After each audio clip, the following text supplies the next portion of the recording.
Welcome back to True Crime for Sleep. If you're here tonight, leave a comment and consider liking and subscribing.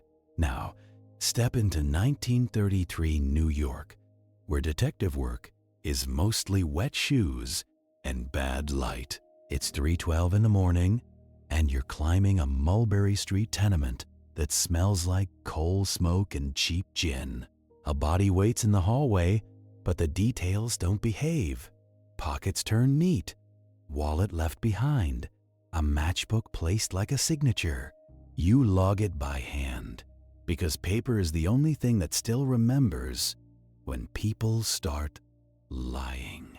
There's no radio whispering help into your ear, just a beat cop with curious thumbs and a captain who wants a clean answer by sunrise. When the matchbook points to the Blue Canary Club and a laundry mark points to Hell's Kitchen, you follow both. But in this city, the first failure mode isn't gunfire, it's custody, chain of evidence, and which clerk can make a file disappear. So what happens when your best lead is a stamped city envelope and it goes misplaced before you can get it logged? You crouch beside the body, and the hallway boards complain under your knees. The man is face down, cheek pressed to old pine, like he fell mid-apology. His coat is cheap, but brushed recently, the kind of care that says he expected to be seen. The tenants hover behind cracked doors, half faces in the yellow bulb light, listening like confession is a spectator sport. A beat cop stands too close, eager, bored, and already touching what he should not. You tell him to back off, and he does, but not before his thumb finds the matchbook. Congratulations, you now have a clue with a fingerprint that belongs to everybody. You pinch the matchbook with your own handkerchief, because gloves are a luxury tonight. The cover says, Blue Canary Club, West 47th, Midtown, all promise and brass. The back is stamped, a laundry mark in purple ink, a number and a name that smells like soap. Hell's Kitchen doesn't usually send laundry to Midtown without a reason. You check the victim's wallet, and it is still there, fat with the kind of bills that should be missing. No thief leaves money behind unless he is being polite or being paid. You roll the man carefully, because the coroner will be late and the morning will not wait. His eyes are half open, surprised at the ceiling, as if the building is to blame. There is a small bruise under his jawline, neat, controlled, not a barroom swing. A piece of paper peeks from his inner pocket, folded sharp, like someone wants it to stay clean. You start to reach, then you stop. This is your first decision point of the night, and it is not heroic. Do you read it now, in the hall, with a dozen witnesses and one impatient cop? Or do you bag it, seal it, and risk it vanishing in a property room that eats evidence like a hungry dog? You look at the faces behind the doors, and you decide to read it now. Because paper only remembers if you. It is a stamped city envelope, tan and official, the kind that makes clerks feel important.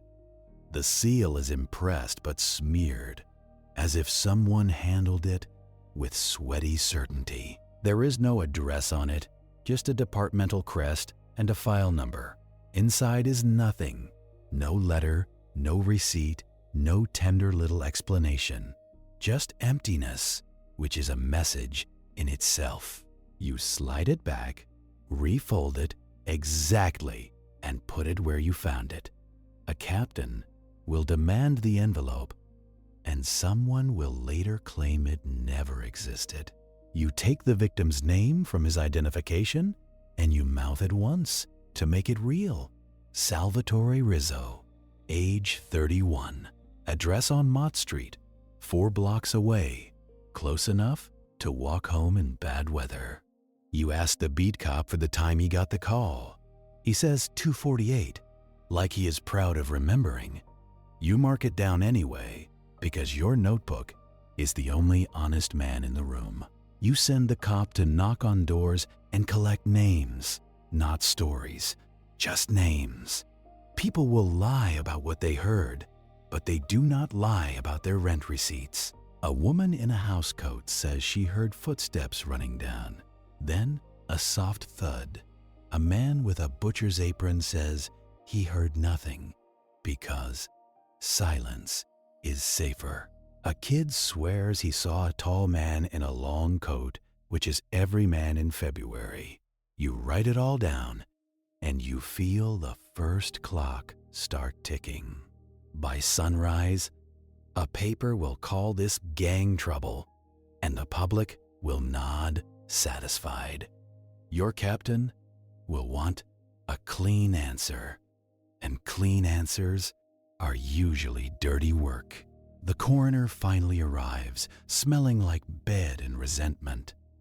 He kneels, checks the neck, the pupils, the hands, and gives you that look. Not a robbery, he says, and you nod, because your eyes told you first.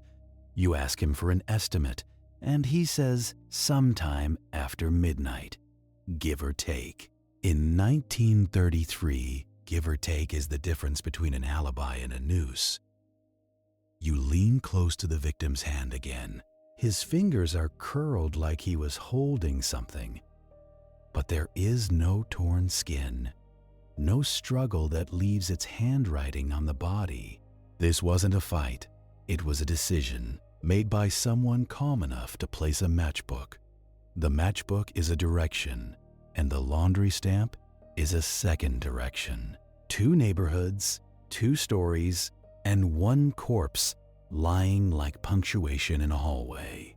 You step back and you look at the stairwell. The railing is damp and the paint is chipped in the places 1,000 hands grab in fear. If someone dragged him, you would see scuffs, threads, a trail of small humiliations, but the body is placed too neatly, angled away from doors, as if someone wanted privacy.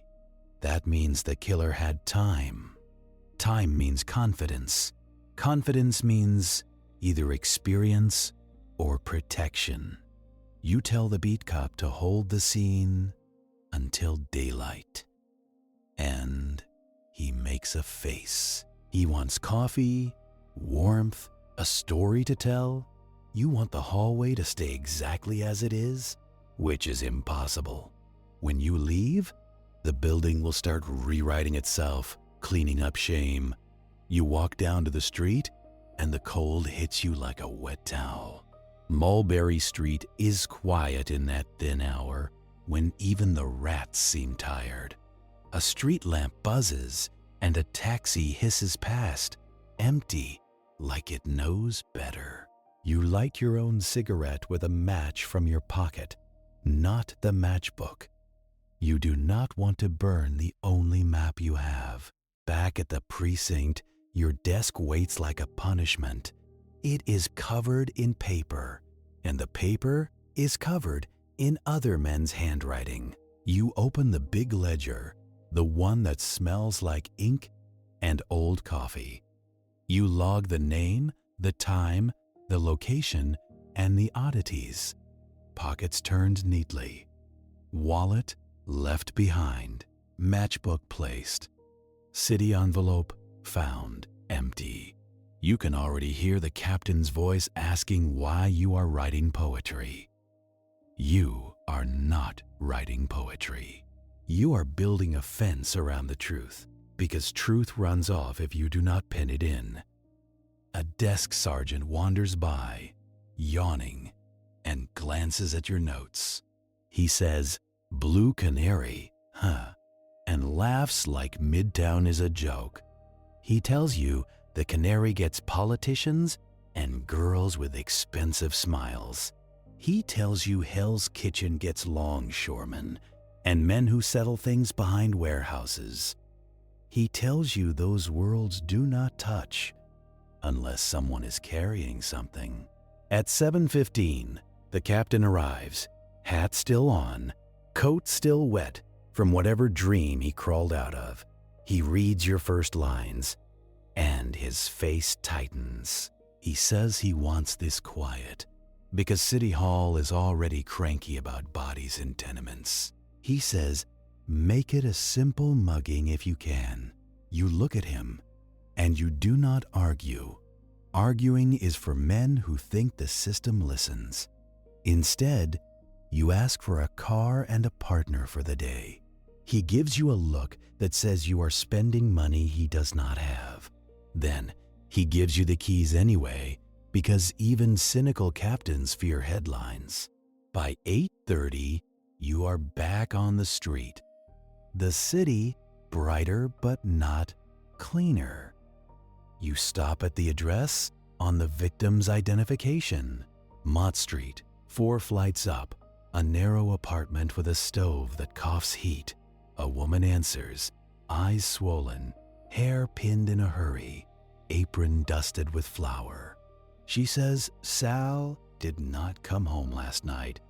She says he said he had a late errand and he kissed their little girl and promised candy.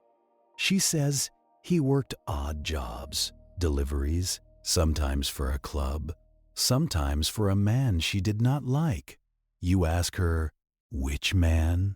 She looks past you down the stairwell as if the name might be waiting there. She says, a man called Benny who walked like his shoe was broken. A limp. Not proof, but it is shape. You ask if Sal ever went to Midtown. She says he did not like Midtown, but he liked money, and money lives wherever it wants. You ask about laundry. She tells you Sal never brought laundry home. He sent it out, which is a luxury for men who want to look clean. You write it down, and you feel the case breathe just a little. Outside, you climb into the car, and your partner for the day slides in beside you. He is older than you, heavier, with the kind of face that has made peace with disappointment. He asks, where? You say Midtown first, then Hell's Kitchen, because the matchbook talked louder than the corpse. You drive north through streets that smell like bread carts and exhaust. The city is awake now, pretending it always was. You pass boys selling papers, shouting about things that happened yesterday, because yesterday is safe. At 9:40, you ditch the car and take the elevated line. The train rattles like loose teeth, and everyone stares straight ahead, practicing not caring. You watch your own reflection in the window, hat brim low, eyes tired. Detective work in this city is not a chase. It is riding public transit with a murder in your pocket, hoping the ink holds. West 47th is colder, cleaner, and meaner in a quiet way. The Blue Canary Club sits behind a polished door, like sin with good manners. A doorman stands out front, broad shoulders, narrow patience. He looks you up and down, and he sees the trouble the way a bartender sees thirst. You show the badge just enough, not a flourish, just a fact. His eyes flick to the street, then back, calculating witnesses. He says the club is closed until evening. You say, that is fine, because you are not here for a drink. Inside, the air smells of stale smoke and lemon oil, yesterday's glamour trying to clean itself. A manager appears, hair slicked, suit too tight, smile too practiced. He asks what this is about. Already knowing, you tell him a man is dead and his matchbook was found in the victim's hand. The manager's smile twitches, then returns because panic is bad for business. He says lots of matchbooks end up in lots of hands. You say yes, and lots of bodies end up in hallways. But we are still talking. You ask for their ledger, the book that logs who came in, who paid, who mattered. He says, they do not keep such a thing. You stare at him until he understands the kind of silence you can create. He sighs, and he leads you to a back office where the walls are lined with bottles and secrets. A clerk brings a book, worn at the edges like it has been used too often to be innocent. You flip pages until you find last night. There it is, written in careful hand, Salvatore Rizzo. Entered at 11:07. You tap the entry with your finger. The ink is dry, the time precise, the kind of precision that usually means it is rehearsed. You ask who logged him. The clerk says the bartender, which is like saying the wolf logged the sheep. You ask to speak to the bartender. A man comes in, sleeves rolled, eyes red, mouth tight. He looks like he has been awake all night, which is either grief or guilt. You ask him about Sal. He says Sal came in, spoke to a man near the back, drank nothing, left before midnight. He says it like he has said it already. To someone else. Maybe to himself. You ask how he remembers the time. He says because the band took a break at midnight and Sal was gone by then. Your partner asks if Sal checked a hat. The bartender laughs, just once. Sharp. He says Sal wore no hat, just that cheap coat. You take the victim's personal effects from your pocket envelope and you slide out a small paper square. A hat check ticket, numbered, creased, and stamped with the blue Canary's logo. Time written on it, 12:46. You watch the bartender's eyes land on it, and you see his lie adjust itself. He says maybe Sal came back. Maybe he forgot. Maybe the girl at the door made a mistake. Maybe is the city's favorite alibi. You look at the manager, and the manager looks at the bartender, and they both look at the door. You do not need a confession yet. You need a timeline that stops sliding around like a wet bar of soap. You ask for the hat check girl. They tell you she is not in until evening. You ask for her address. They say they do not know. Congratulations, you have found the part of the city where employees do not exist on paper. You write down what you can, and you take the ledger's page number, because you cannot take the ledger. Not yet. Not without a warrant. And warrants are paperwork. And paperwork is a marathon. You step outside, and the street feels louder after the club's hush. You stand under the elevated tracks, and you think about the victim's last hours. If he entered at 11:07 and his hat check ticket says 12:46, then he was there later than they admit. If he left with someone, the club will not name them. If he stayed, someone wanted him hidden. Either way, the timeline is being edited by human mouths. You decide to build it without them. You and your partner start doing the work no one writes songs about. You walk to a payphone and call the taxi garages in the area. Most hang up when they hear police.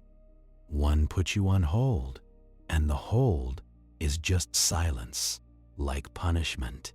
You go to the streetcar line and ask conductors if they saw a man matching Sal's description.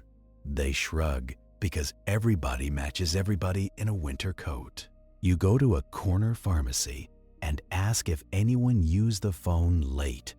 The clerk says people use the phone all night to lie to their wives. You write it down anyway because sometimes jokes hide truth. At noon, you get back to the precinct and you try to pull phone records. You cannot just click a button. You cannot just demand it and watch it appear. You have to find a switchboard supervisor, a woman with tight hair and tighter rules. You show your badge, and she looks at it like it is an insult. She does not smile because she has never been paid to smile at men with badges. She folds her arms, and the fabric of her blouse creaks like a locked drawer. You tell her you need outgoing calls from the Blue Canary. Last night, between 11 and 2, she asks if you have a subpoena. You say you can get one. She says, then go get one, and come back when you are official enough to bother her. This is what detective work looks like when it is not a chase. It is you standing in a warm office arguing with a woman who controls a cordboard like it is a throne. You try the softer angle. You say, a man is dead. You say you are not asking for her secrets, just her cooperation. She tilts her head, and you see it in her eyes. Dead men are common, and paperwork is forever. She tells you the company does not release records without the court. She tells you the court does not move without a form. She tells you the form does not move without a judge. She tells you the judge does not move without a reason he can repeat at dinner. You leave with nothing but the smell of hot dust and the sound of clicking relays. Outside, your partner asks what you got. You tell him you got educated.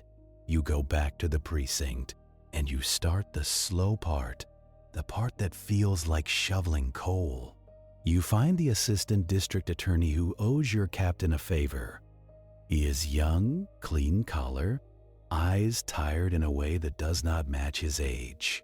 He reads your request and he sighs like you have handed him a wet coat.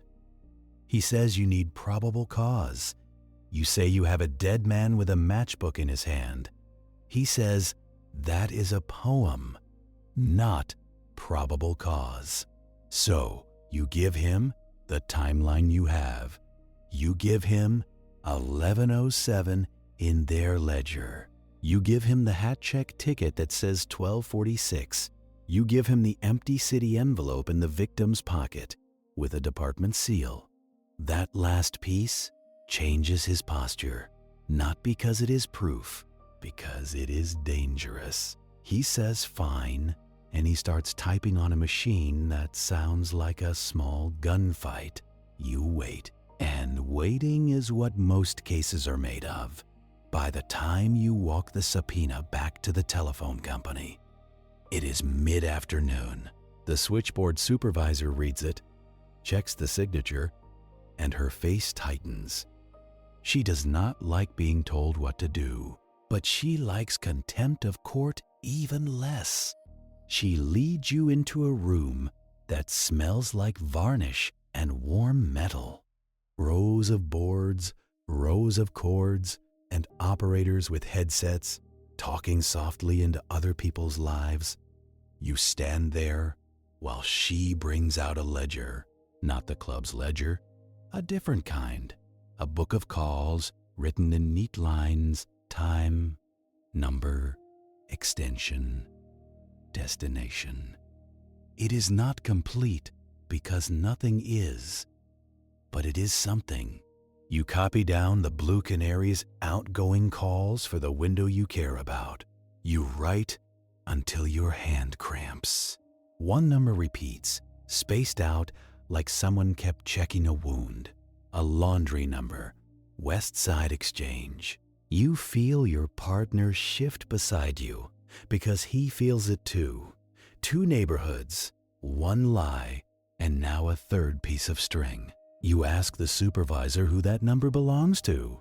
She says she can tell you the subscriber, but not the address. You hold up the subpoena again.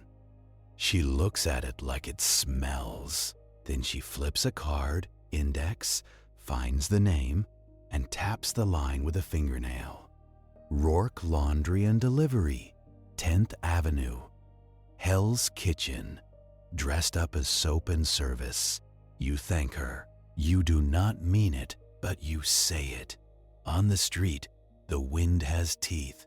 You and your partner ride back west through blocks that change their accent every 10 feet. Midtown is money pretending to be culture. Hell's Kitchen is work pretending to be nothing. 10th Avenue is all of it. Stacked, sweating, and angry. You find Rourke Laundry in a narrow storefront with fogged windows. Steam pushes out every time the door opens, like the place is exhaling. Inside, the air is wet and hot, heavy with soap and old heat. Men in rolled sleeves move bundles like they are moving bodies. A bell rings when you enter, thin and nervous. A clerk looks up, and his eyes flick to your badge, then to your partner, then to the door. He is measuring exits before he is measuring your words. You ask for the owner. The clerk says, "Mr. Rourke is busy." You say you will wait. Waiting is your most useful threat. After a minute, a man comes out from the back, middle-aged, thick hands, hair slicked down with water that cannot tame it. His smile is the kind you buy when you are afraid to show your real face. He asks what the police want with a laundry. You tell him you are investigating Salvatore Rizzo.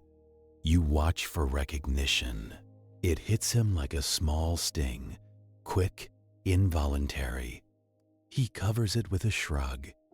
He says he has many customers. You say this one turned up dead on Mulberry Street. You say his pocket held your name in ink. You do not tell him you got the ink from a matchbook. Not yet. You let him imagine you have more than you do. He says he never heard of Salvatore Rizzo. Your partner steps closer, and the steam wraps around him like a warning. You ask about a driver with a limp, a man who collects deliveries late at night, a man who might be called Benny. Mr. Rourke laughs too loudly, too fast. He says his drivers work hard, they get sore, they get stiff. He says, "You are chasing ghosts." You nod, as if you believe him. Then you ask to see his delivery ledger. The smile slips. He says, "That is private business." You say so is murder, and here you are. He tells you to come back with a warrant. You tell him you can. He looks past you again, toward the back room. And that is when you understand. The back room is not a room. It is a mouth, and it is chewing. You do not have the luxury of a warrant right now. Not if you want this place to look the same in an hour. So you do the thing detectives do when law is too slow. You make it personal. You lean in and you lower your voice. You tell Mr. Rourke you found a city department envelope on the dead man. You tell him it was empty. You tell him empty envelopes belong to men who trade in favors. You tell him you do not know yet who was supposed to receive it. Then you let the silence sit, heavy and wet as the steam. Mr. Rourke swallows. He says you should talk to the union, not him. You ask which union. He does not answer. Congratulations, he just told you there is something to hide. You look around and you pick out the weakest link. It is not Mr. Rourke. It is the skinny clerk near the counter, eyes down, hands always moving. A man who has lived his whole life being ordered. You ask the clerk his name. He hesitates. Mr. Rourke answers for him. You repeat the question directly to the clerk. The clerk says, "Eddie." His voice is quiet, like he does not trust the air. You ask Eddie if Salvatore Rizzo ever came here. Eddie glances at Mr. Rourke, then at you, and you watch him decide which fear is larger. he says under his breath. Maybe? Mr. Rourke snaps his head. He says Eddie talks too much. You say, then let us talk in the back. Mr. Rourke says there is no need. You take a step toward the door behind him anyway. Your partner mirrors you, not dramatic, just inevitable. Mr. Rourke's eyes harden. Then, with a sigh that sounds like surrender, he moves aside. The back room is hotter. Fans push damp air in circles, never cooling it, just spreading it around. There are shelves of bundled laundry, tagged, numbered. There is also a desk and a ledger on that desk, and a man sitting near it who pretends to read a newspaper. The man with the newspaper does not look up, but his hand tightens slightly on the page. Mr. Rourke tells you this is his office. You say you want to see the delivery ledger. He gestures at the book like it is a harmless tool. You flip it open, you see names, addresses, numbers. At first glance, it looks like weights and charges. So many pounds, so many cents. Except you have been doing this too long to believe in innocence. That neat. You notice the repetition. Weekly entries, always the same amounts. Late marks, little symbols, and then a column that has no business being here. A new heading, written in fresh ink. Canary. You keep your face still. Inside, you feel the case click into a different gear. You point at the Canary column. You ask what it means. Mr. Rourke says it is just an account name. You ask why a laundry account needs its own column? He says because it is a big customer. You nod. Slow. Then you start copying. Not ripping the pages out, not waving it around. Just copying, line by line, into your notebook. Names, amounts, marks. Your partner stands behind you, blocking the doorway without looking like he is blocking anything. The man with the newspaper finally looks up, just once. His eyes go to your badge, then to your hands. He is memorizing what you are taking. You copy faster. One name stops you. Rizzo, Salvatore Rizzo, listed with a number beside it, weekly. Then, 2 lines down, his name is crossed out, not scribbled, not messy, crossed out with a single clean line. And beside it, in the same calm hand, a replacement. Lame Jack. Your throat tightens because now the limp is not a detail. It is a title. You keep copying, but now you are copying like a man stealing his own life back. You ask Mr. Rourke who Lame Jack is. He says he does not know. You ask him why he writes a man's name if he does not know him. He says the book is kept by clerks. You look at Eddie. Eddie looks at the floor. You close the ledger gently, like it is fragile. Then you ask Mr. Rourke where Lame Jack works. He laughs again, and this time it is almost honest. He says you think a man like that has an office. You say no? You think he has a place where other men bring him things? A warehouse? A pier? A back room? Mr. Rourke says you are making trouble. You say trouble found you in a tenement hallway at 3 in the morning. You turn to Eddie. You tell him you know he is tired of being brave for people who do not care if he lives. You tell him you can move him, put him somewhere quiet. You say it like you can guarantee it.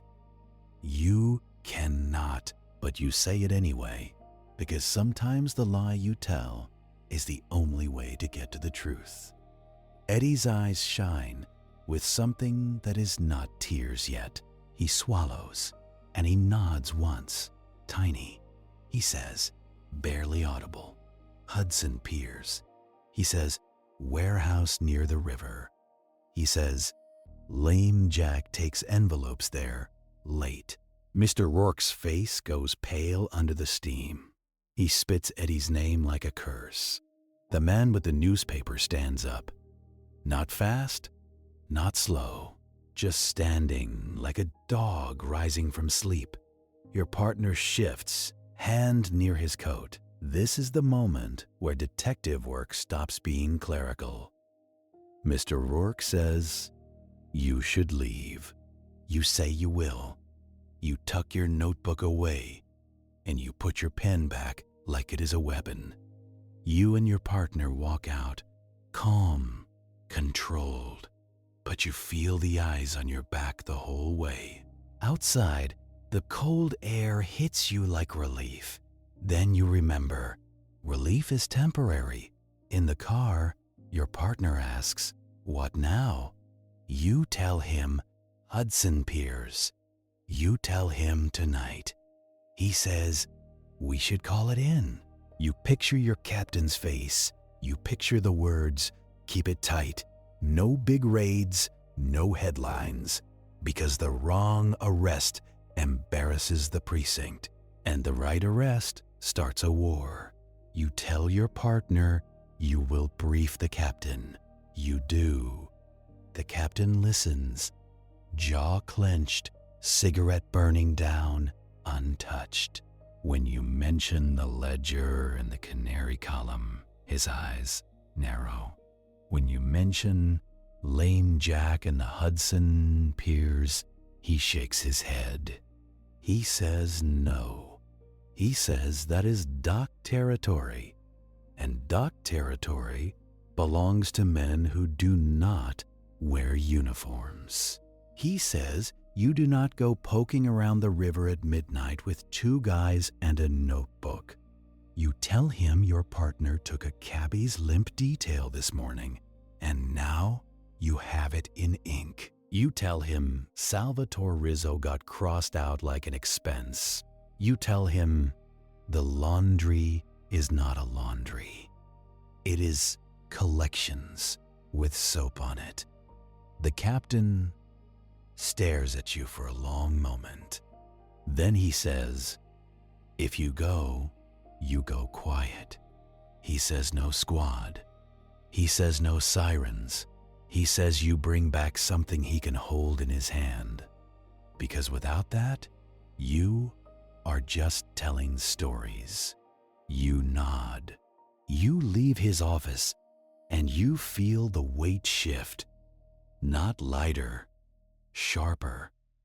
The rest of the day is a kind of waiting that scratches at you. You type up a preliminary report, careful with language. You do not write that the laundry is a racket. You write suspected extortion ledger. You do not write that City Hall might be involved. You write City Department seal present, origin unknown. You watch the way your own words become safer on paper. That is how the city trains you. By evening, your partner is back from checking cab garages. He found one driver willing to talk for the price of being left alone. The cabbie says around 1:20, he picked up a nervous little guy near West 49th. The guy gave an address near 10th Avenue, near a laundry. The cabbie says the guy was with another man, taller, limping. The cabbie says the limping man did not speak much. The cabbie says his shoes were too good for a dock worker. You ask the cabbie how he remembers. He says the limp made him remember. And the eyes. The limping man had eyes like he had already decided how the conversation ends. That night, you and your partner meet in the precinct basement. It smells like damp concrete and old mops. You check your revolver, not because you want to use it, but because it is better than prayers. You take a flashlight, a thick one, heavy enough to be more than light. You take your notebook, fold it into your inner pocket. Your partner brings a second flashlight and a small camera the department shares like a ration. Photographs take time, and time is not generous at the river. You do not tell the desk sergeant where you are going. You tell him you are making inquiries. That is the truth. In the way that keeps you alive. At 11, you take a car toward the west side. The streets thin out. The city changes texture.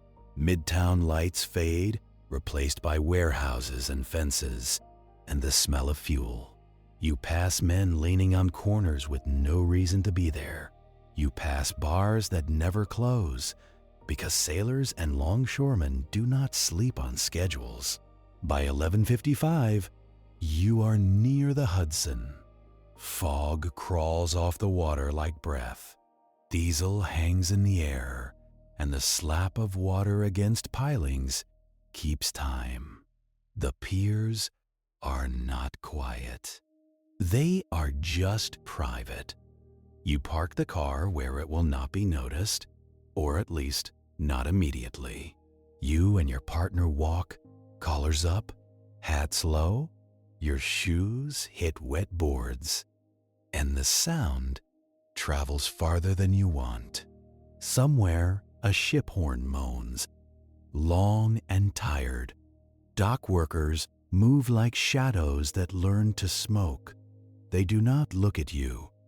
Looking is an invitation. You find the warehouse Eddie described. A long building, corrugated metal, doors shut but not locked the way a bank is locked. Locked the way a man locks his house, trusting fear more than wood.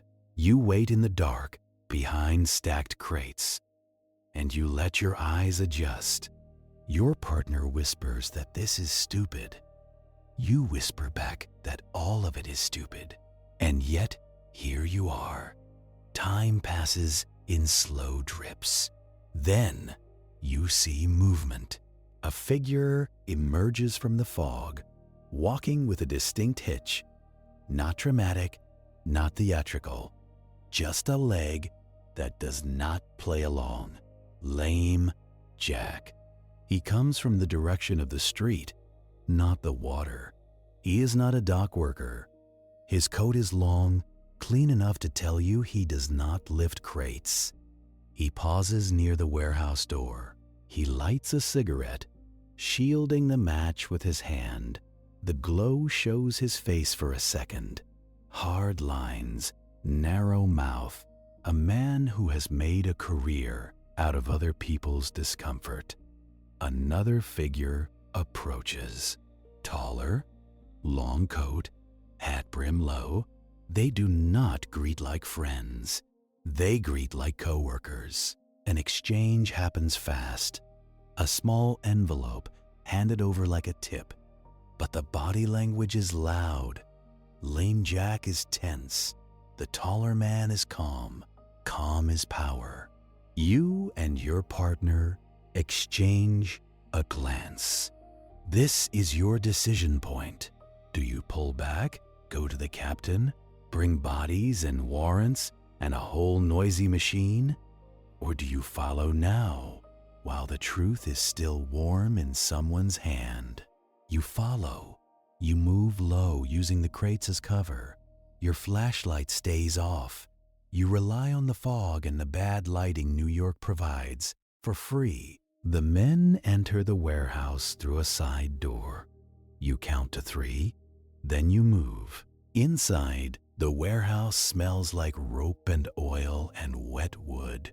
The air is colder here, the kind of cold that settles into your joints. Light leaks in through high windows, thin and gray. You hear footsteps ahead, measured, unhurried. You follow at a distance you hope is safe. Too close, you get seen.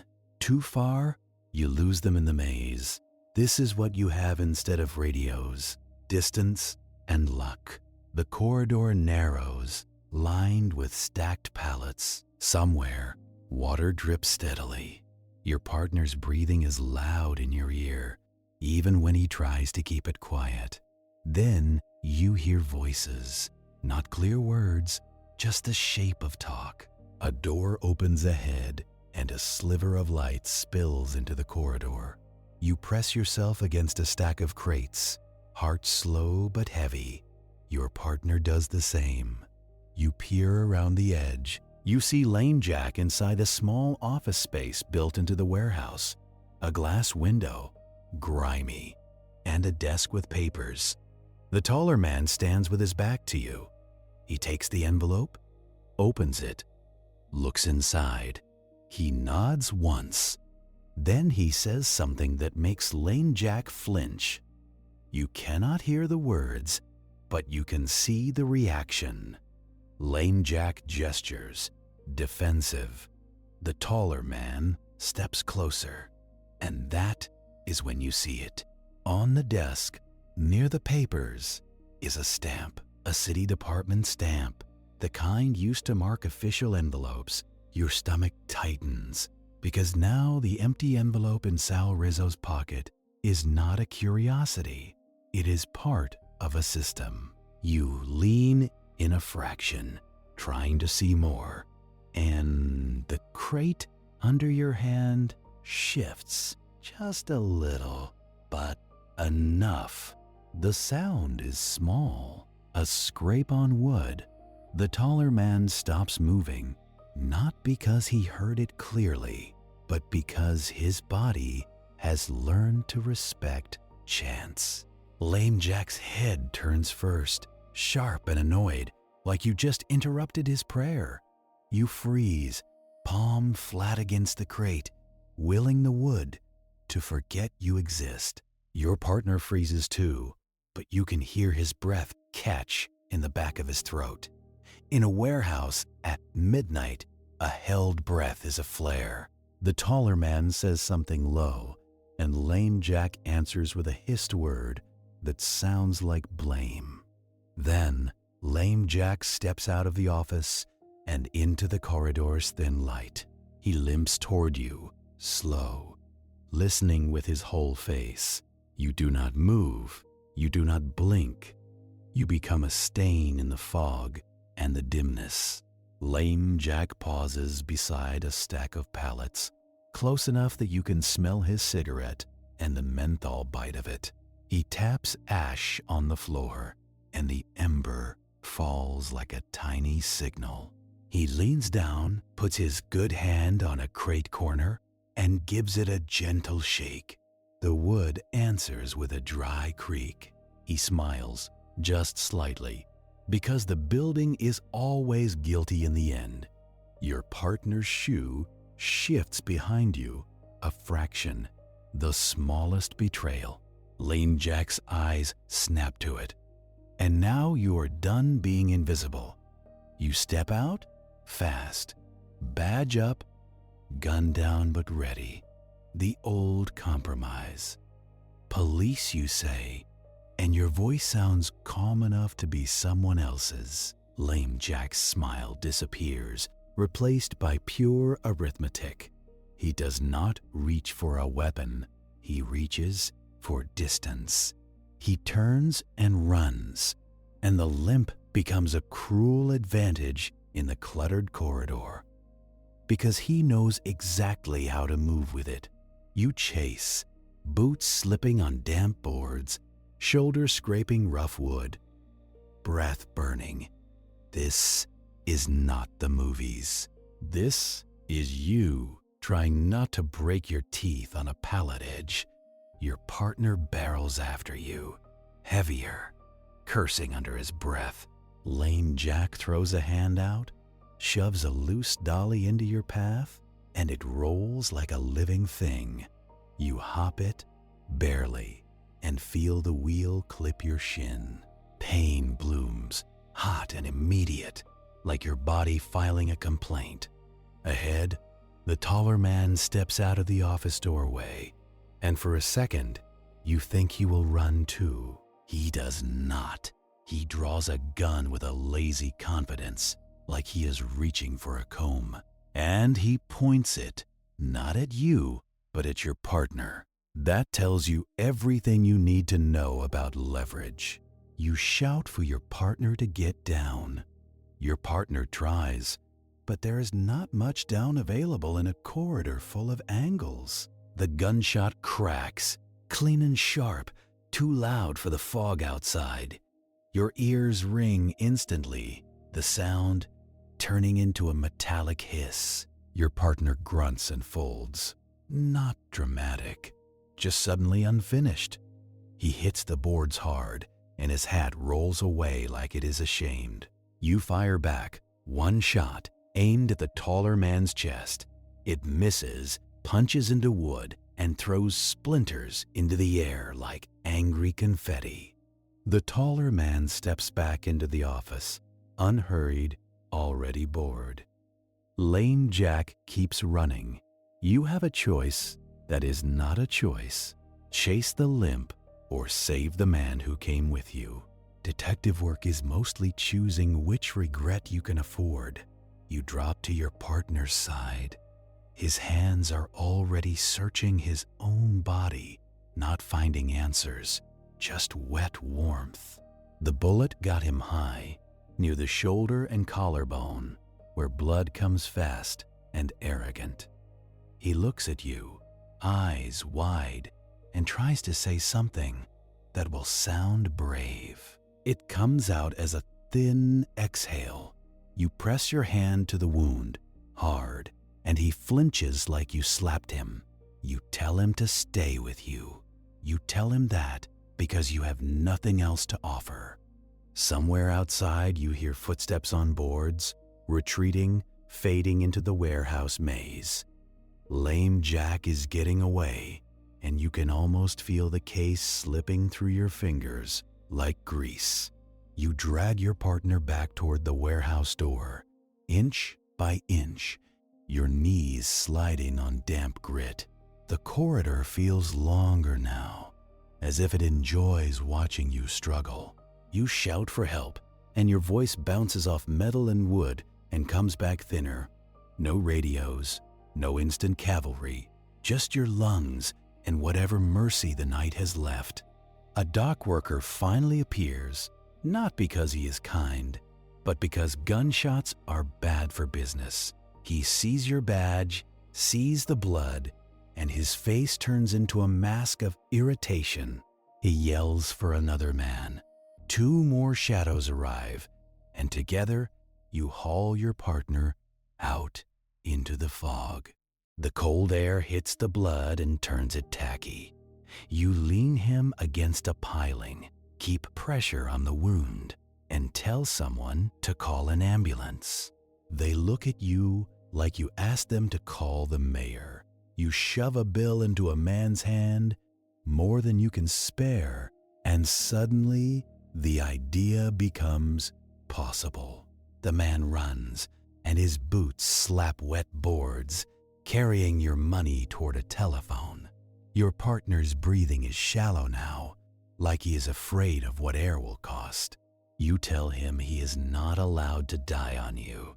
He manages a weak, ugly chuckle, then coughs and regrets it.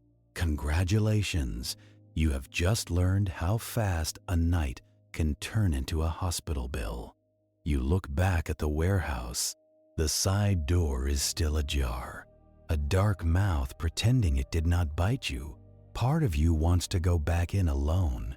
That part of you is stupid and stubborn and familiar, but you do not yet. Because if you die in that warehouse, the only thing that survives is Lame Jack's version of events. The ambulance takes forever because it is the 1930s and everything takes forever unless you are rich. When it finally arrives, its lights are dull and tired, like they have seen too much. They load your partner onto a stretcher. He grips your sleeve once, fingers slick with sweat and blood. He tries to speak, and you lean in close.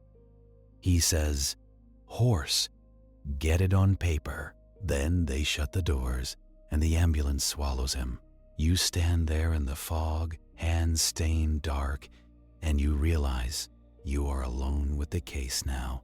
Not romantically alone, not heroically alone, just alone, the way paperwork is, alone in a locked drawer. You wipe your hands on your handkerchief, and it only spreads the stain. Then you go back into the warehouse. You move slower this time, not because you are cautious, but because your body is counting the cost. The corridor is empty. The office door stands open, light spilling out like an insult. You approach, gun up now, and you listen. Nothing, just the drip of water and the faint creak of the building settling into its sins. Inside the office, the desk is a mess, but a deliberate mess, like someone scattered papers to confuse you. You do not chase the scattered pages first. You look for what cannot be replaced easily. The stamp. It is there. Slightly askew, its handle worn smooth by frequent use. A city department stamp. Official crest. The kind of tool that turns petty extortion into government business. You do not touch it barehanded. You use your handkerchief again because it is already ruined, and you lift the stamp carefully. Its underside is inked, still damp enough to leave a smear on fabric. You set it down on a clean scrap of paper, and you take that paper with you. You search the desk drawers, one by one, slow enough to notice what is missing. The top drawer is empty except for pencils and a cigarette case with no cigarettes. The second drawer holds rubber bands, paper clips, and a small key on a string. The third drawer is locked. Of course it is. You use the small key, and it turns, smooth, practiced. Inside is an envelope, heavier than paper should feel. It is not the city envelope you found on Sal Rizzo. This one is plain, but it is stamped on the corner with an embossed seal. The same crest. Cleaner. You open it and find folded documents, carbon copies, and a torn corner of a photograph. The documents are receipts, typed with official language that sounds like it was written to bore you into obedience. Permits, inspection notices, clearances, the kind of paperwork that can shut a business down or keep it open, depending on who gets paid. And then there is a list of names in a different hand, not business names, people, small businessmen, club owners, warehouse foremen, and one name that makes your throat tighten. A city aide tied to the deputy commissioner's office, written like a man who expects to be obeyed. You do not know him personally, but you have seen his kind, pressed suit, polished smile, hands that never touch anything dirty. You fold the papers back exactly and you return them to the envelope. Then you take the torn photo corner. It shows part of a man's torso in a suit, and beside it, Sal Rizzo's face, half caught in a grin. Sal looks alive in the photo, which is the cruelest kind of evidence. You pocket the photo fragments separate from the documents because you have learned to not trust single containers. In the corner of the office, on the floor near a waste bin, you spot another envelope. It is ripped open, discarded in haste. Its flap bears the city department seal again, impressed, hard, almost angry. You pick it up with your handkerchief.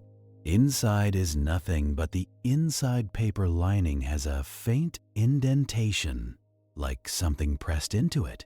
A ledger page, perhaps, or a bribe note folded thick. You hold it up to the light and see the ghost of writing, not readable, just the impression of words that were once real.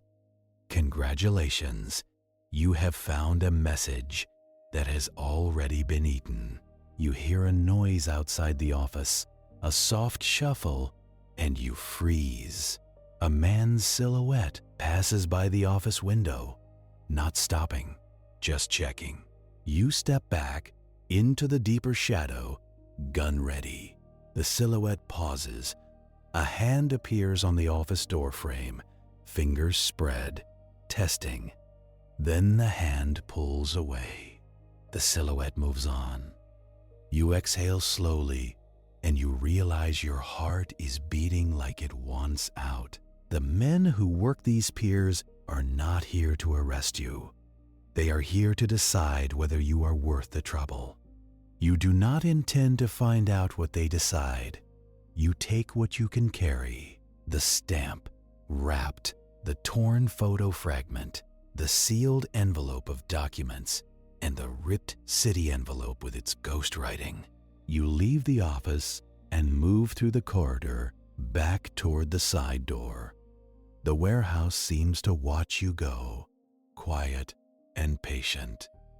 Outside, the fog has thickened and the river smells like metal and rot. Your car is still where you left it, miraculously untouched, which means someone wants you to leave alive. That is not comfort. That is permission. You drive back through the sleeping city with evidence in your coat, feeling every bump as if it might shake truth loose. At the precinct, the desk sergeant looks up, sees your face, and knows something happened without you saying it. He asks where your partner is. You tell him hospital. He whistles low, not sympathy, just recognition of inconvenience. You go to your desk and you do not put the envelope in the property room. Not yet. You sit under the buzzing light and you lay the items out like you are dealing cards to a rigged game. Stamp, photo fragment, envelope with documents, ripped seal envelope. Then you open your ledger and start writing everything down, in your own hand, in ink that cannot be erased without leaving scars. Time, location, gunshot, partner, injured, items recovered. You describe the stamp's handle wear. You describe the seal impression shape. You describe the torn photo's edge pattern, because even paper tears have fingerprints. The building is quiet, late enough that most men have gone home to pretend they sleep. A night clerk dozes at a counter. Somewhere down the hall, a drunk mutters in a holding cell, reciting his life to the wall. You keep writing, because paper only remembers if you do. Toward dawn, your captain arrives early, which means someone has already called him. He stands over your desk and looks at your hands, still stained around the nails. He asks, flat, what happened? You tell him the truth in the order that hurts least. You tell him you observed lame Jack at the Piers. You tell him you attempted to follow. You tell him you were made. You tell him your partner was shot. The captain's face hardens in a way that has nothing to do with morals. It is about liability. It is about paperwork with teeth. Then you show him the stamp. You show him the seal. And you watch the captain's eyes change. Now, it is not just a detective getting ambitious at the wrong place. Now it is city business. And city business is the kind that gets men transferred. He tells you to put the stamp in evidence. You look at him and say, quietly, no. That word lands heavy between you. The captain leans in, voice low. He says, you do not get to decide. Chain of custody. You say chain of custody is a lovely idea until the chain gets cut in the property room. You remind him of the empty city envelope you already found on the body.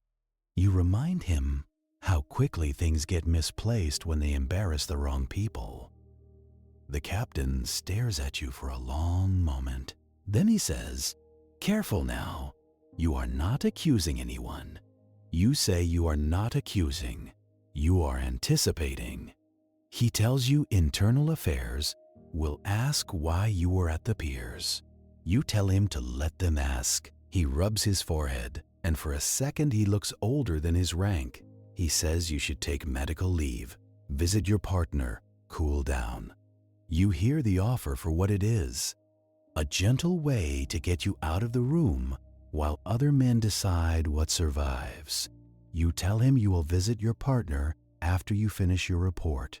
He says, "Your report can wait." You say, "It cannot." He exhales smoke through his nose and finally nods, once, like he is granting you rope.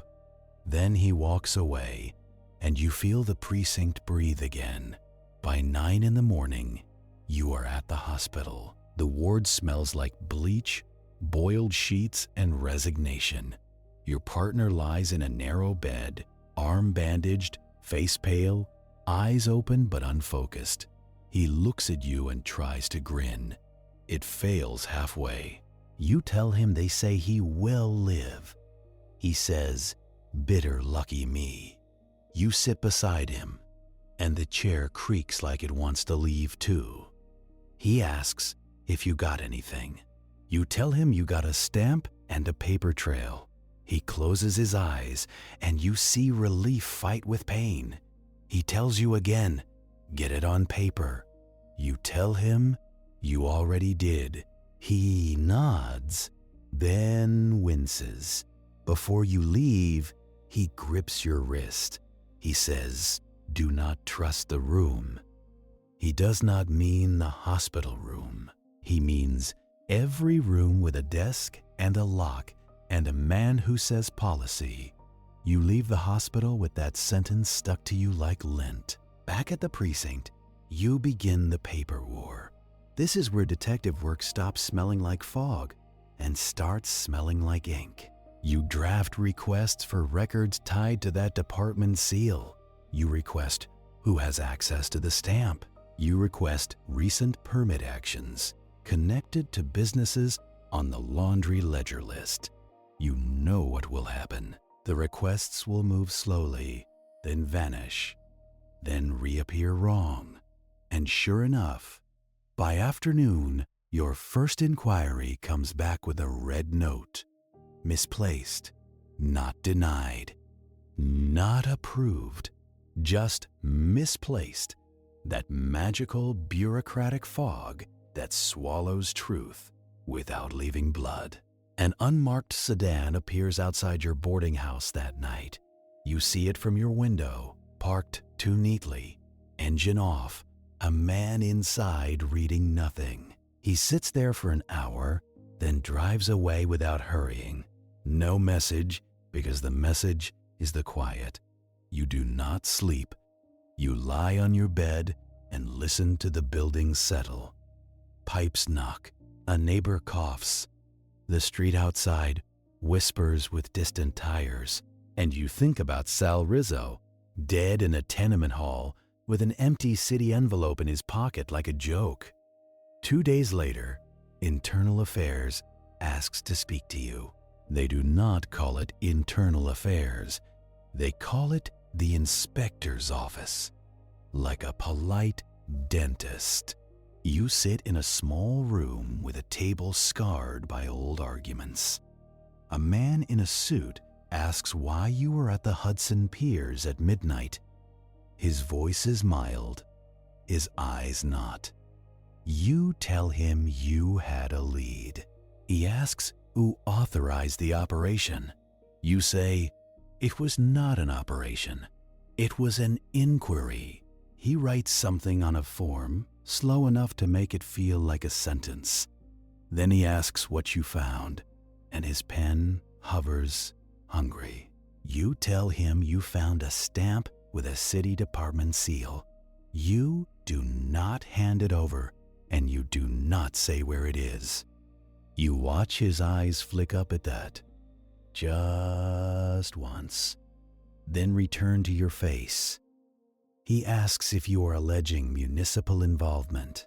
You say you are alleging the kind of involvement that does not like daylight. He leans back, chair squeaking, and lets silence do the work. This room is not for truth. It is for shaping a version of you that fits in a file. He asks why you did not request backup. You tell him, backup needs a radio, and radios do not grow on precinct budgets. He asks why your captain did not authorize a raid. You remind him, again, it was not a raid. He smiles at that, the way a man smiles at a child insisting thunder is polite. He asks if you discharged your weapon. You say yes, 1 round. He asks if you hit anyone. You say no, and you hear your own failure spoken out loud. He asks if anyone died. You say not yet, and you picture your partner in that narrow bed. The inspector nods as if he has collected what he came for. He says the department does not condone unauthorized action. You tell him the department also does not condone murder, but it seems flexible. That earns you a pause, a small tightening around his mouth. Congratulations, you just made yourself memorable. He asks where the recovered items are logged. You say you are preparing a supplemental report. You do not say more, because more is how evidence gets legs. He slides the paper across the table and tells you to sign. It is a statement, neat, bloodless, already decided. It says you acted on unverified information. It says you entered private property. It says the injury to your partner occurred during your unauthorized pursuit. You read it twice because your name at the bottom will outlive you. You sign anyway, because refusing would be a confession of a different kind. But you sign with a small change, a word here, a phrase there. You make it clear you observed a felony transaction. You make it clear you responded to a violent suspect. You make it clear you requested medical assistance immediately. The inspector watches you amend it, and you can feel him measuring how hard you will be. When you leave, your legs feel heavy, like the building has decided you belong underground. Back at your desk, you find your in-tray thicker than it was this morning. Requests returned, stamped, and not in a helpful way. One says insufficient detail. One says jurisdictional conflict. One says again misplaced. A city can lose a file the way a man loses his keys, casually, repeatedly, conveniently. You open your desk drawer and touch the edge of your notebook. The copied laundry ledger entries are there. Your handwriting is there. Ink, the only witness that does not get tired. You know you cannot win by asking nicely. So you pivot, not toward violence, but toward people. People are the only machinery in this city that can be bribed with respect. You go to the telephone company again, not with a subpoena this time. You go with a cigarette case, 2 coffees, and the truth that you will not make her life harder. The switchboard supervisor meets you at the front desk. Her eyes scan your coat, your badge, your face, looking for a reason to say no. You offer the coffee without smiling. She takes it like it is a test, then drinks anyway. You ask her for call patterns, not records. You ask for what number the Blue Canary called most and who called them late. She says she cannot, and you nod because that is the script.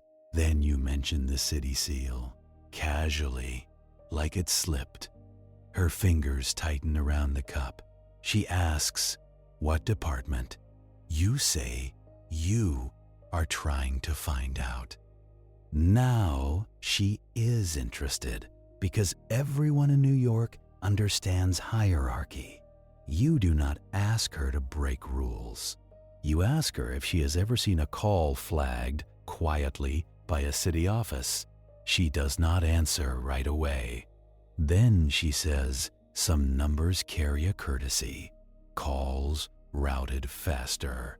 No busy signal. A small privilege, invisible unless you work the board. You ask which numbers have that courtesy. She says she cannot list them. You say, one will do. One example.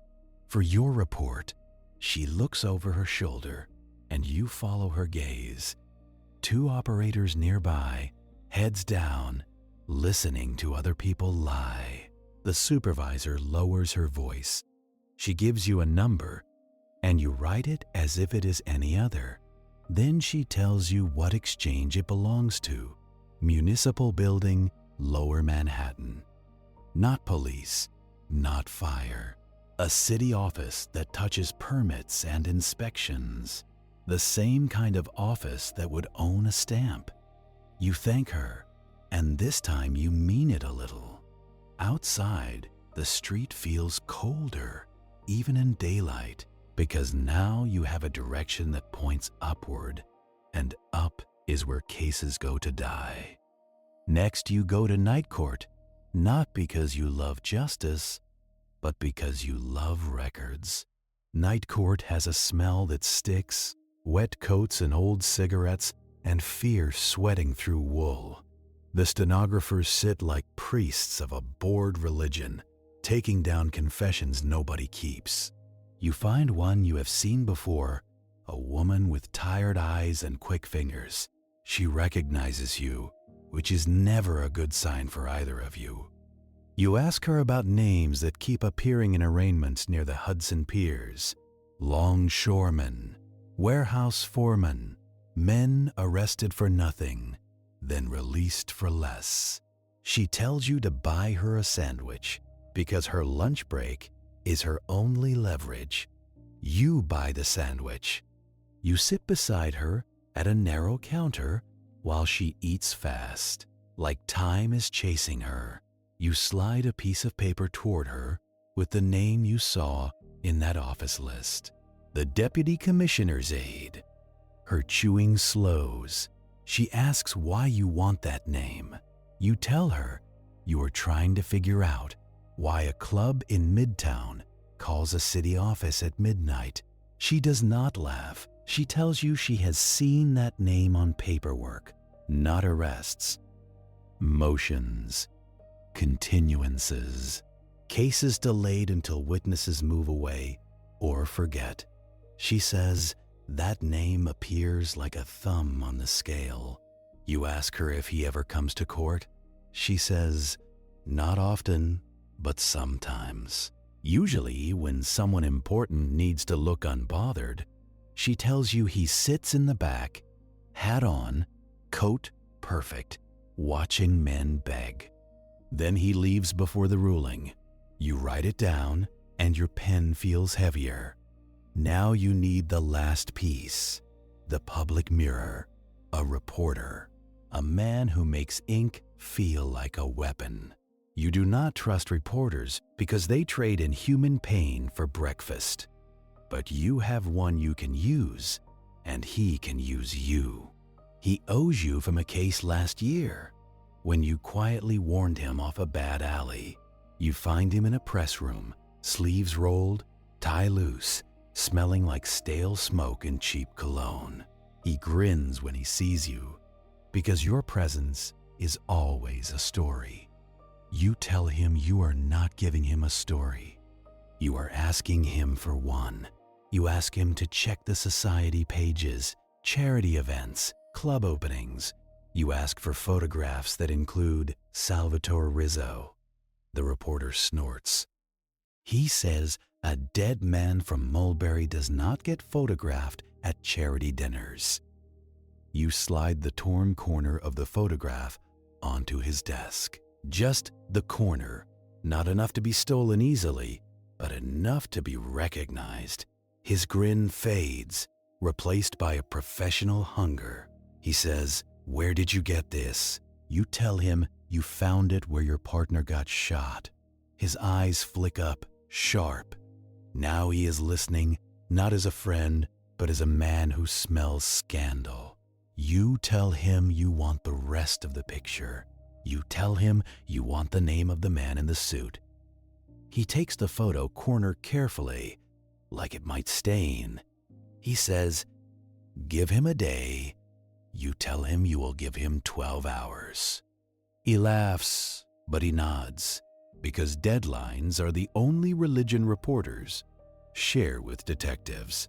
That night, you do not go home. You sit at your desk under fluorescent hum, watching shadows crawl across paperwork. The stamp is hidden where no clerk will find it without your consent. The envelope of documents stays on your person because your coat is a safer evidence locker than the property room. You draft another request, this time for permit files linked to the Blue Canary. You make it specific, dates and numbers, so nobody can claim confusion. You hand it to a clerk and you watch his eyes slide away. He says he will send it up. You nod, and you already know where up leads.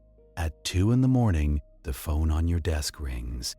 The sound is wrong in the quiet, too sharp, like a blade on glass. You pick it up, expecting another complaint, another drunk, another body.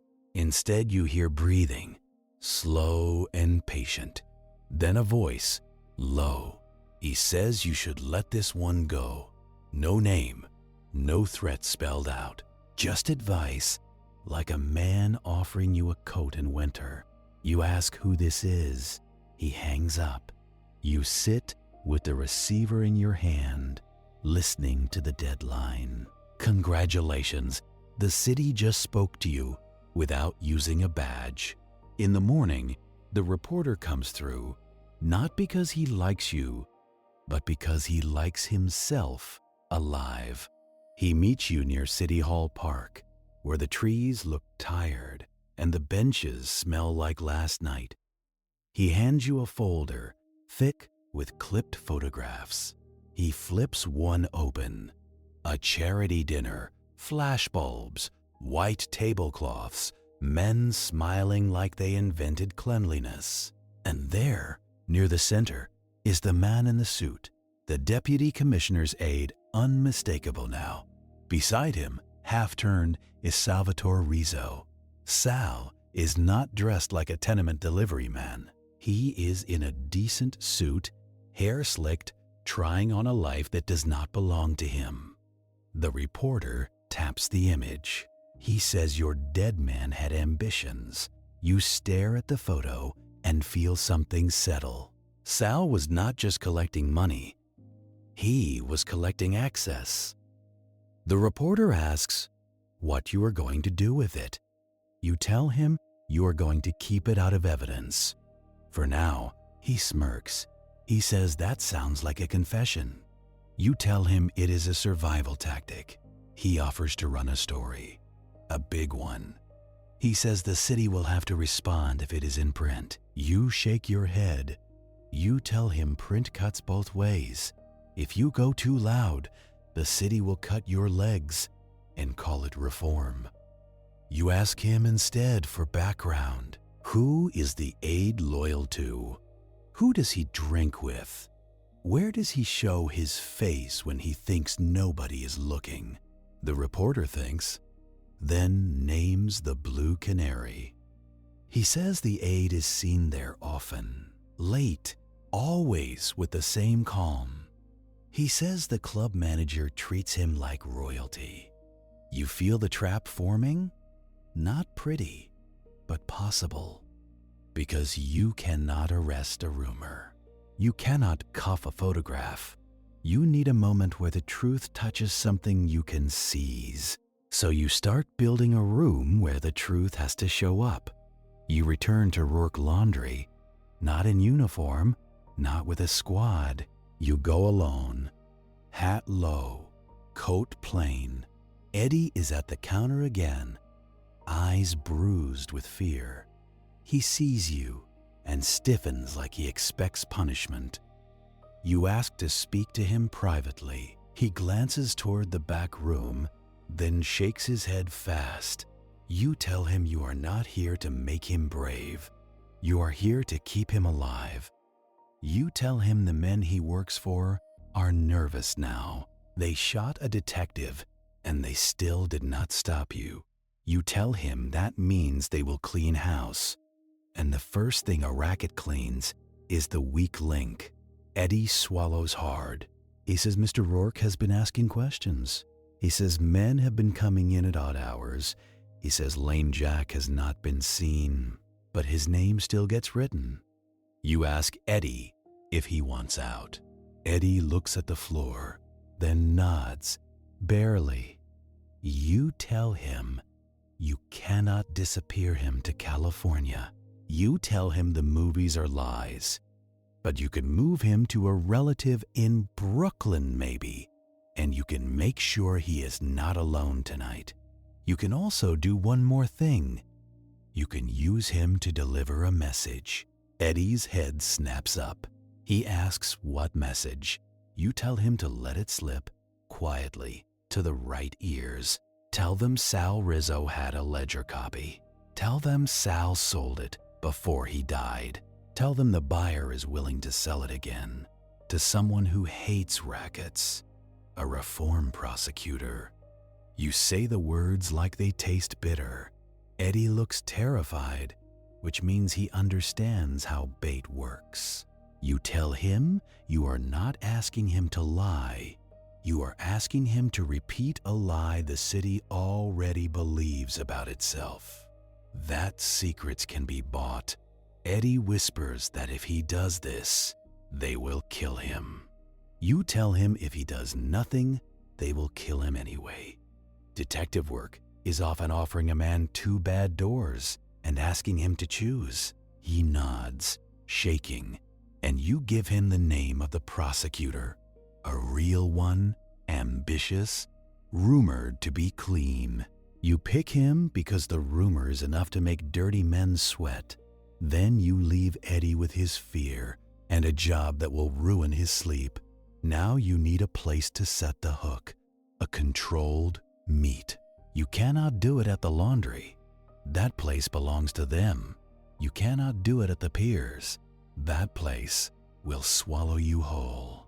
So you do it at the Blue Canary, because clubs are public enough to provide witnesses and private enough to hide crimes. And because men like the aid think they own it. You go to your captain and you do not ask permission. You give him a plan. Plans are easier to accept than instincts. You tell him you want 2 men you trust, not brave men, not loud men, men who can keep their mouths shut and their eyes open. You tell him you want them inside the club on Saturday night. You tell him you want a unit ready, outside, not in uniform if possible. He stares at you, weighing risk against embarrassment. He asks what you have. You show him the charity photograph. His face tightens. You show him the call pattern notes, the municipal exchange number. He rubs his jaw. You do not show him the stamp. You do not show him the envelope of documents. He asks if you are holding evidence off book. You look at him and let the silence answer. He exhales slowly. He tells you if you are wrong, he cannot protect you. You tell him you are already past protection. He tells you one thing, and his voice turns flat. No shooting unless you have to. He does not say it because he cares about blood. He says it because gunfire makes headlines, and headlines make mayors angry. Saturday comes like a stomachache. All day you feel it waiting. You visit your partner again because guilt is a schedule. He looks better, color back in his face, anger replacing weakness. He asks if you have the limp. You tell him not yet. He says you will. He says men like that always come back to collect what they think is theirs. You leave the hospital with his certainty in your coat. At 10:30 that night, you walk toward the Blue Canary. The street is alive, cars gliding, couples laughing too loud, men in hats pretending the night cannot touch them. The club door gleams under a canopy light, music leaks out, brass and drums, a heartbeat for sale. You go in without flashing your badge. Tonight, you are just another tired man who wants a chair and a reason. Cigarette haze hangs low, making halos around lamps. The room smells like perfume, sweat, and money trying not to smell.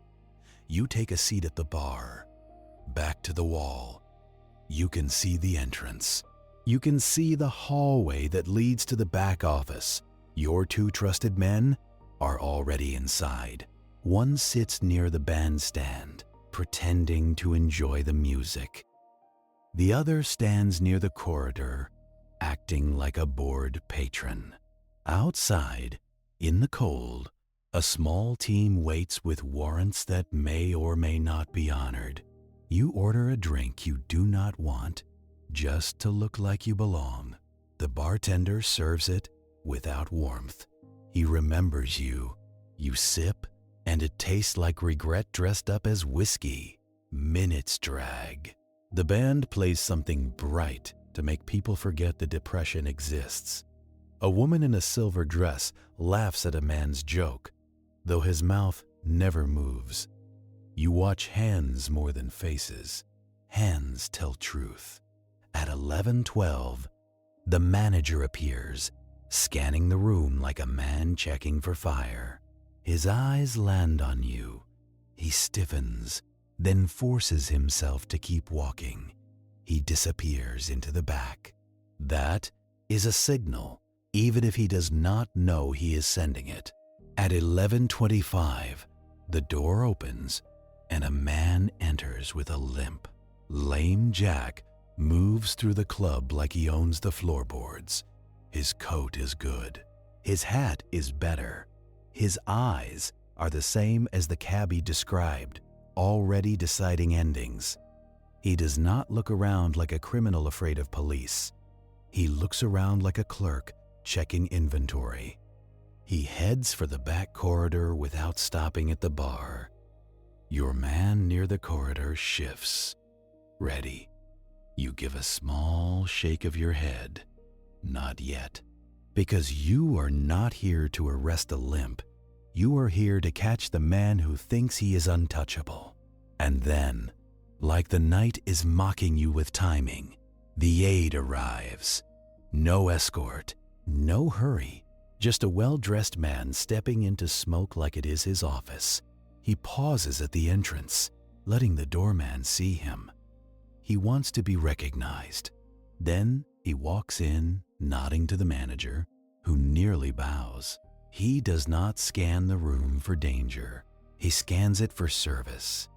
He crosses to a corner table that is always reserved for men who do not wait. You watch the manager glide over, bent at the waist just enough to be shameful. You watch the manager speak, smile, and point toward the back corridor. The aide does not nod much. He does not need to. He is the kind of man whose smallest movement gets translated into action by other people. Your drink sits untouched in front of you, amber and pointless. You keep your hands relaxed on the bar because tension is a flare. You feel your badge heavy in your pocket, like a guilt you cannot show yet. Your two men hold their positions, still as furniture with lungs. And now you wait for the part that always comes next.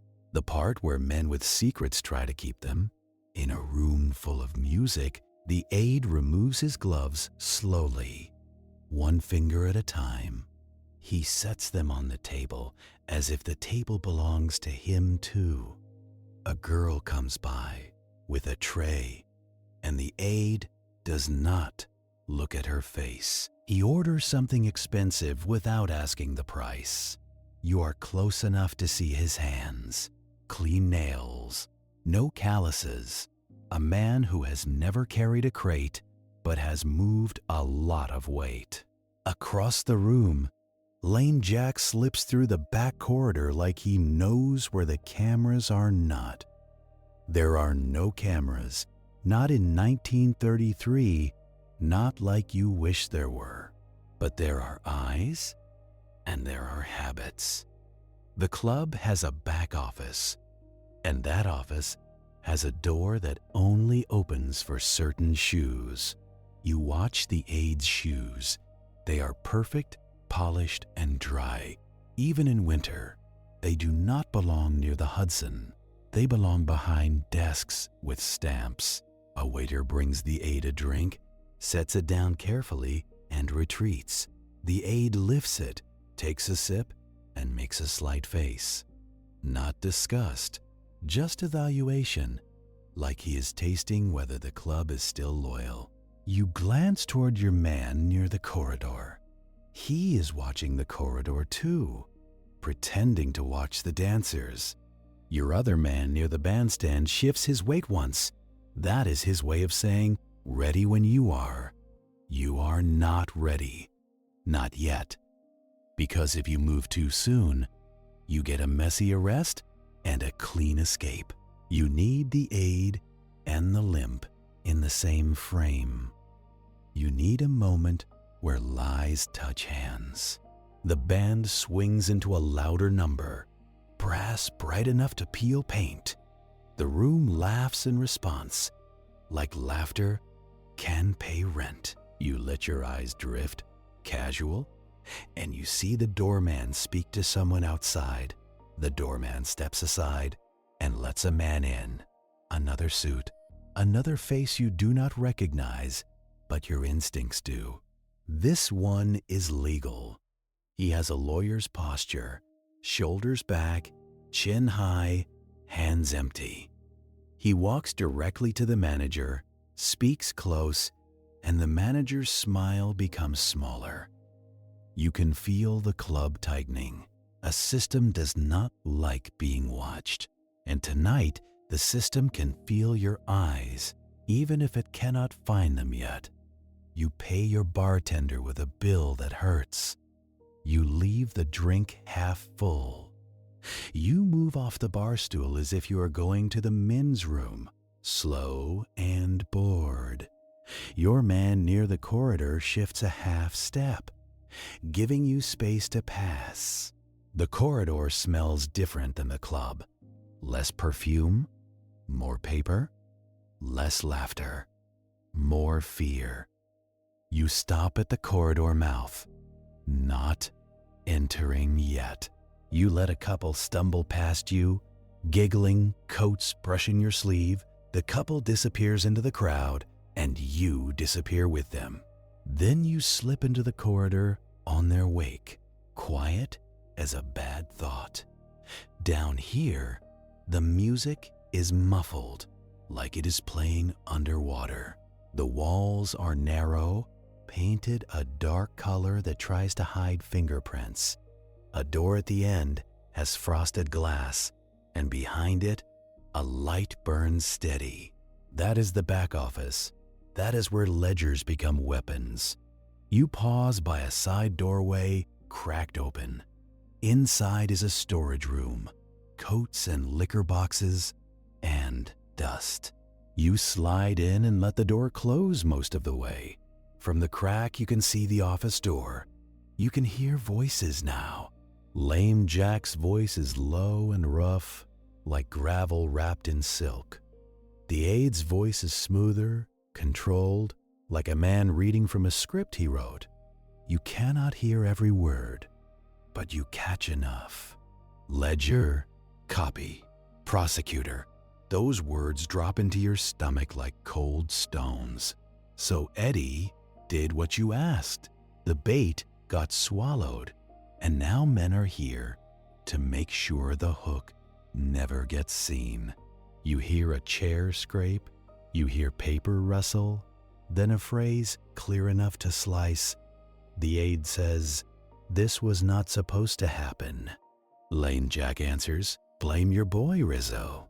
Your jaw tightens because Sal Rizzo is now a problem being discussed, not a human who died. The aide says, "Do not say his name here." Lame Jack laughs once. Quiet. He says, "You want me to respect the dead now?" The aide says, "I want you to respect my position." Lame Jack says, "Your position is why we are standing in a closet behind a band." Then the aide says something that makes your blood go colder. He says, "The detective." He says it like he has been tasting the word all week. Lame Jack says, "The one from the Piers." The aide says, "Yes." The aide says, "He is holding things off book." Congratulations, they know you are breathing. A pause follows, thick and careful. Then the aide says he can be handled in a way that does not involve noise. Lame Jack says, "You mean paid?" The aide says, "I mean corrected." You feel your hand drift closer to your pocket, where your gun sits like a last resort. You do not draw it. Drawing is escalation, and escalation is how you end up in a river. You need a clean move, a controlled move. You need your men. You back out of the storage room, silent. You return up the corridor, slow. Your man near the corridor sees your face, and his eyes sharpen. You give a small signal, 2 fingers brushing your tie. It means, get the other man closer. It means, we are about to tip the room. He nods once, barely. In 1933, coordination is choreography done without music. You drift back into the crowd, back to the bar area, where you can see the aide's table again. The aide is still seated, but now his posture is different. He is waiting for something to finish. He is not here to enjoy the club. He is here to close a leak. The lawyer type joins him at the table, says a few words. The aide listens, then glances toward the back corridor. He checks his watch, and you almost laugh. Time is always a weapon for men who do not do their own dirty work. Your man near the bandstand begins moving, slow, drifting toward the corridor, as if he is looking for a better view. He passes a waitress, murmurs an apology, smiles like he has no gun under his jacket. You let your eyes drift again, and you see something else. A third man enters the club, not dressed like a patron, too thick in the shoulders, hands that keep checking the inside of his coat. This one is muscle, brought in because someone expects trouble. He does not scan for women. He scans for exits. You feel the club's temperature change, even through the smoke. The band keeps playing because bands are paid to ignore omens.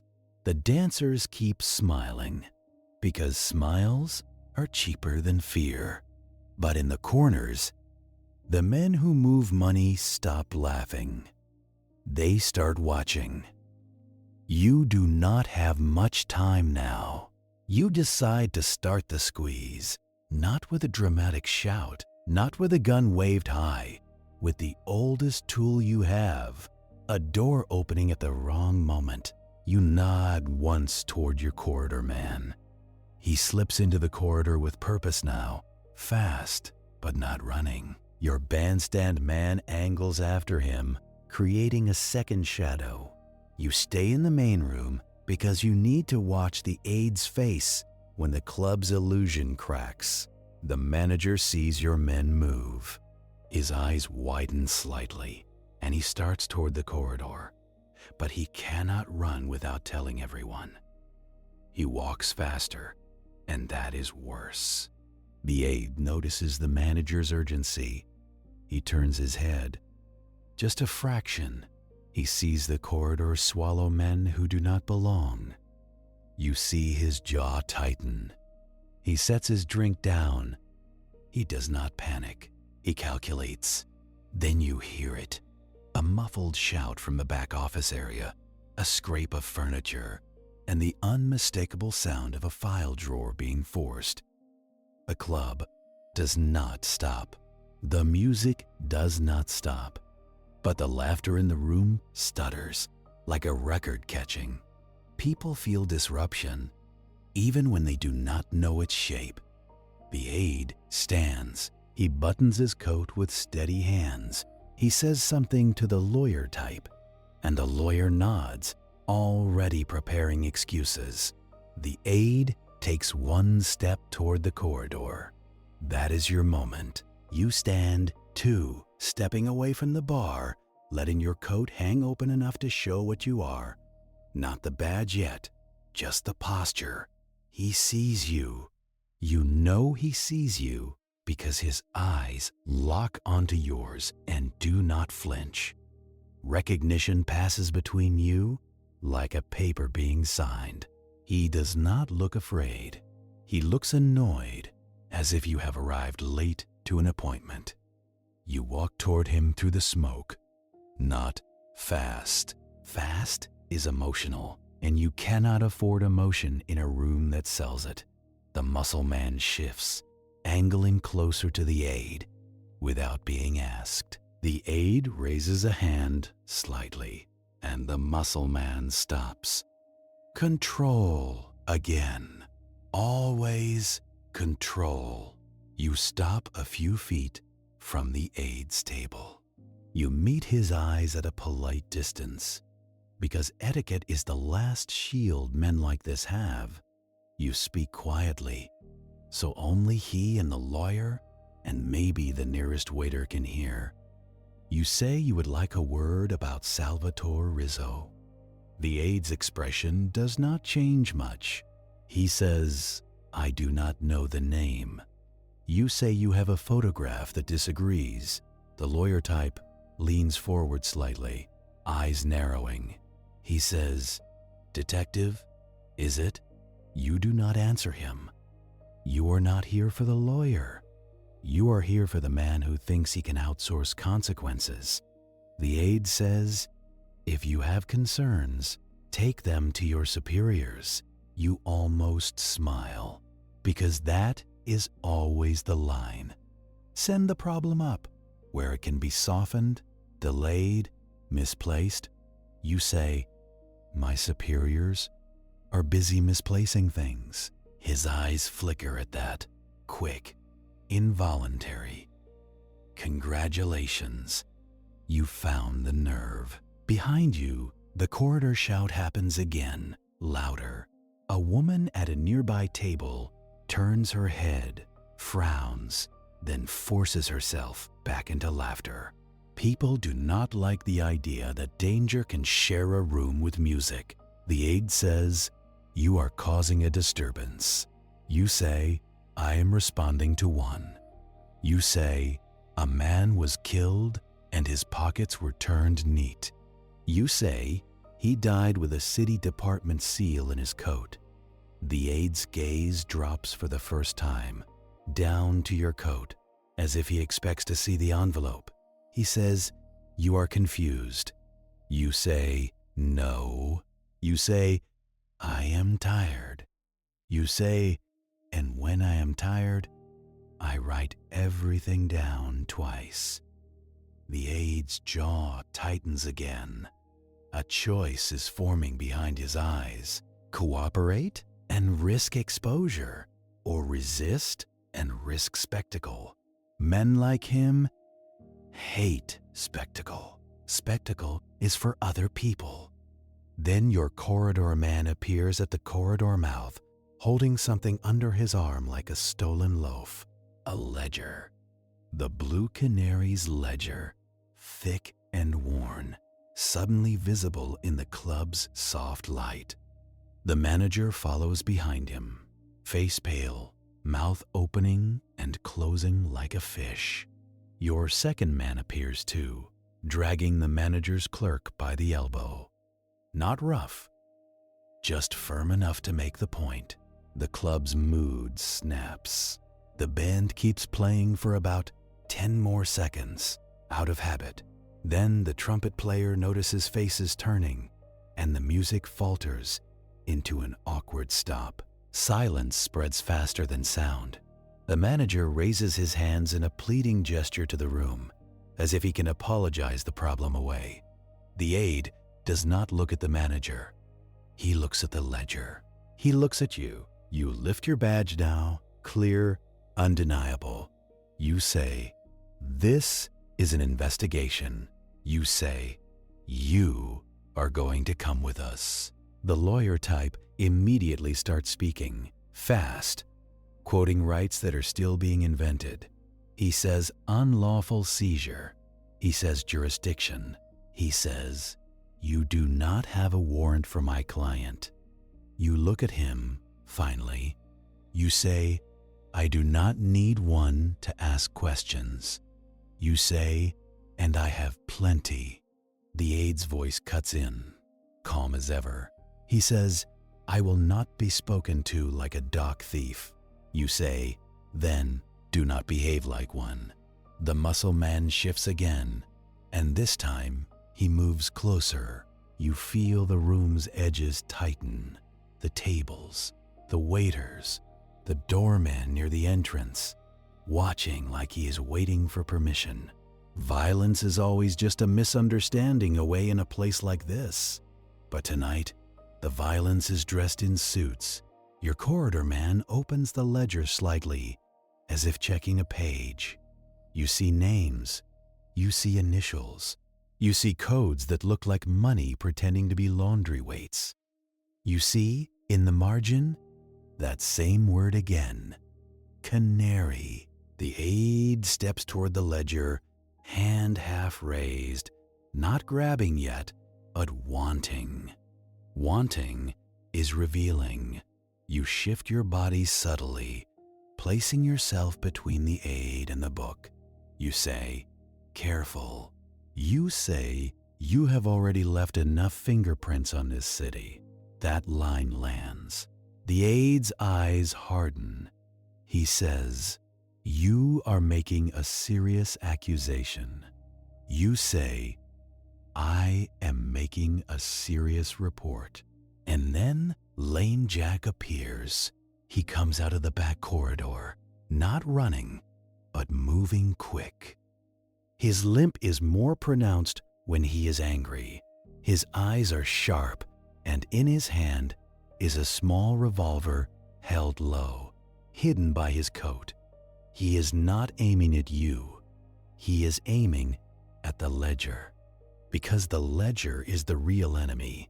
Your corridor man sees the gun and starts to raise the ledger like a shield. Paper is a terrible shield, but it is what you have. You move first. You step toward Lame Jack, forcing his angle, forcing him to choose a target. You draw your gun halfway, not up, just ready. You say Jack. You say it like you know him, like he is already in your file. He flinches at his own name. That tells you he does not like being known. He snaps the gun up toward your chest. The room freezes. A woman screams, thin and high, like a broken clarinet. The doorman moves, but not toward you. Toward the exit? To lock it. Of course. Keep the story inside until it can be managed. The aide raises both hands slightly, palms out. Not to protect you, to protect himself from being associated with what comes next. He says, "Jack, do not." Lame Jack's eyes flick to the aide for a fraction of a second. That fraction is all you need to learn the chain of command. Lame Jack is not the boss. He is the tool. You say, "Put it down." He says, "You should have stayed at your desk." You say, "My desk has blood on it now." His mouth twitches, almost amused. He says, "That was your choice." You say, "Yes." You say, "And this is yours." You take one step closer. He tightens his grip. You can see the tremor in his hand. Not fear, adrenaline. Adrenaline makes men stupid. Stupid is your best ally.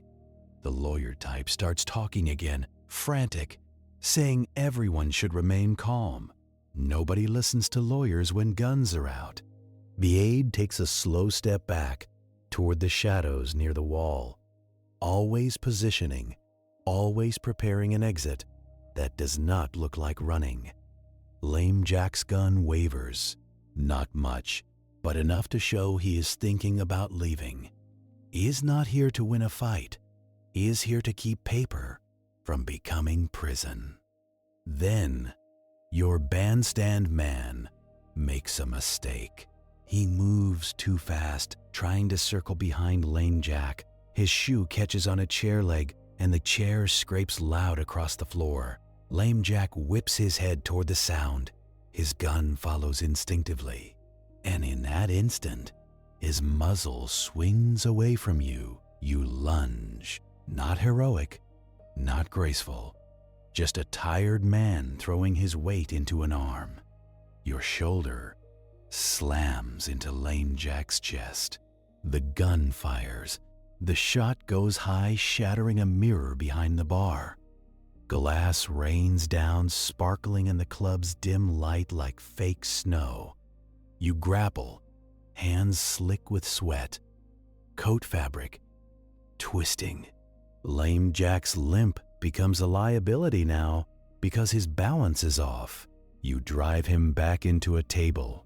A bottle tips, rolls, spills liquor across white cloth. The smell hits you, sharp and sweet. He tries to bring the gun back down. You clamp your hand over his wrist, squeezing until your fingers ache. He snarls, spitting words you cannot use in a report.